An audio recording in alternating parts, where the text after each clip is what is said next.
My name is Diane Padula, and I'm the Director of Regulatory Affairs in the Government Relations Office of the APA Practice Organization. In this video, we continue our discussion on how to participate in the Physician Quality Reporting System with a more in-depth look at how to complete and submit an eligible claims form. If you missed Part 1, the Introduction to the Physician Quality Reporting System, it is available online at apapracticecentral.org. To start, these are the documents you'll need. First, you should have access to the Physician Quality Reporting System Measure Specifications Manual. The manual provides a description of each available measure, as well as the applicable codes and instructions for reporting on each measure. To view the manual, go to www.cms.gov/PQRS. Then click on How to Get Started and scroll to the Download section at the bottom. The manual is the third link listed on this page. Next, you will need the CMS 1500 claims form that you use for submitting claims to Medicare. For 2011 and 2012, there are 10 measures which psychologists are most likely to report. You only need to report on 50% of the applicable cases in order to be eligible for bonus payments. The 10 measures involve clinical depression and major depressive disorder, suicide risk assessment, elder maltreatment screening, tobacco and alcohol use, body mass index, medication verification, and pain assessment. Now that you have everything you need, begin by selecting the applicable measures that you would like to report. Review each measure's specifications, note which patients and services each measure applies to, and decide if you will be reporting for the full calendar year or only for the period from July through December 2011. For purposes of this video, we're going to use Measure 181, the Elder Maltreatment Screen and Follow-Up Plan, as our example. This measure is intended to identify abuse of an older adult by a caregiver. Elder abuse can involve physical, emotional, or psychological harm, as well as financial exploitation or neglect, both intentional and unintentional. To determine if you meet the specifications of the measure, ask yourself 3 questions. First, which patients qualify? For this measure, any of your patients age 65 and older are eligible. Second, to what services does the measure apply? Answer, initial patient evaluations for adults age 65 and older. Finally, which service or billing codes apply? This measure can be used with a variety of different codes, which are listed in the specifications manual. Codes 90801 and 90802 are for psychiatric diagnostic interviews, while 96116 is for a behavioral status exam and 96150 a health and behavior assessment. Explanations of these codes can be found in the American Medical Association's Current Procedural Terminology Manual. Known as CPT codes, they are used to identify and define healthcare services. Insurance companies and federal programs such as Medicare use CPT codes for billing purposes.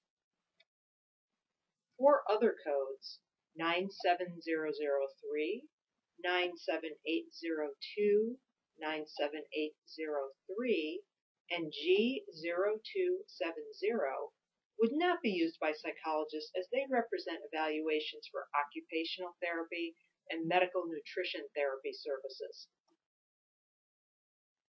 Typically, most of the billing codes for this measure are used only once, but for services under code 96116, the measure is reported each time that the code is submitted. To report the measure, you must next select from the specifications manual a quality data code known as the numerator that best describes the action taken. For example, whether or not an elder maltreatment screen was performed. There are several numerator codes to indicate different courses of action. G8534 is the documentation of an elder maltreatment screen and follow-up plan. G8537 is when an elder maltreatment screen was documented, but a follow-up plan was not documented and the patient is not eligible. G8535 is used when there is no documentation of an elder maltreatment screen and the patient is not eligible. G8536 indicates no documentation of an elder maltreatment screen and the reason is not specified. Finally, G8538 is used when an elder maltreatment screen is documented, but the follow-up plan is not documented and no reason is specified. Once you've determined the numerator, you're ready to report. Using the same CMS 1500 claims form used to report the service, first list the billing code, then use the line directly below to report the measure. When reporting the measure, list the same date and place of service used for the billing code. In the section for the billing code, list the numerator code that matches the action taken. In this example, we selected code G8534 to show that the provider had documented both an elder maltreatment screen and the follow-up plan. Then in the charges section, list 0.00. However, if your software program will not accept this, you may list 0.01. There are a few things to keep in mind when reporting. First, measures for services provided in 2011 must be reported by February 28, 2012. Second, measures must be reported when the claim for services is submitted. They cannot be submitted retroactively. However, if the service was provided before you elected to participate, but the claim has not yet been submitted, that service can be reported on when you submit the claim.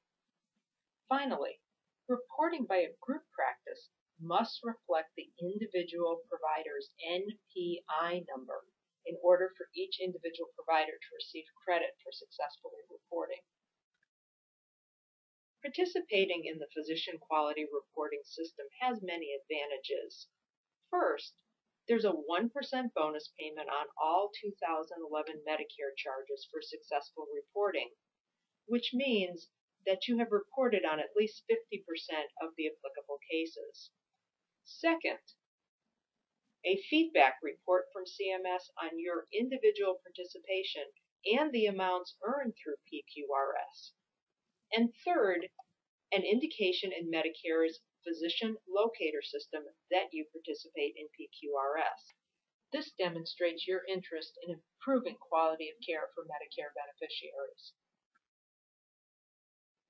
Physician Compare, a locator system for physicians and other healthcare professionals, is available on the Medicare website.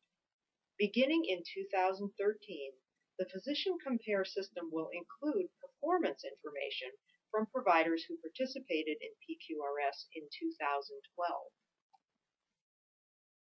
For additional information, you can visit the website for the Centers for Medicare and Medicaid Services at www.cms.gov/PQRS or contact your Medicare administrative contractor who handles your Medicare claims. If you have any additional questions about the system, you may also contact the Government Relations Department at 202-336-5889.